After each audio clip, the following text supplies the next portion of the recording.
সংবাদ মাধ্যমসমূহে চৰকাৰক কাঠগড়াত ৰখা নাই। চৰকাৰে বিষয়টো গুৰুত্ব সহকাৰে লৈছেনে নাই আমি নাজানো। এটা সময় আছিল যেতিয়া ভাবুকি আহি আছিল, তেতিয়া সংবাদ মাধ্যমবোৰে চৰকাৰক কাঠগড়াত ৰাখিছিল আইন শৃংখলা সম্পৰ্কে। কিন্তু এতিয়া এনেকুৱা লাগিছে যেন একো হোৱা নাই। আৰু এতিয়া এটা নতুন এংগেল, বাংলাদেশী এংগেল, ছয়ফালি খানৰ ওপৰত হোৱা আক্ৰমণত বাংলাদেশী এংগেল সন্মুখত আহিছে।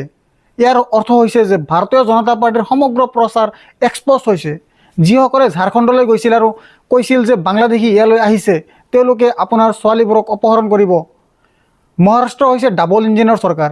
তাত এজন বাংলাদেশী আহি 6বাৰ ছুৰীৰে আঘাত কৰে আৰু পলাই যায়। আটাইতকৈ গুৰুত্বপূৰ্ণ কথাটো হ'ল যে গ্ৰেপ্তাৰ কৰা ব্যক্তিজনৰ চেহেৰা আৰু CCTVত বন্দী হোৱা ব্যক্তিজনৰ মাজত কোনো সাদৃশ্য নাই। এই সকলোবোৰ প্ৰশ্ন উত্থাপিত হয়, কিন্তু আপুনি এই সন্দৰ্ভত প্ৰাইম টাইম ডিবেট দেখিছিলনে?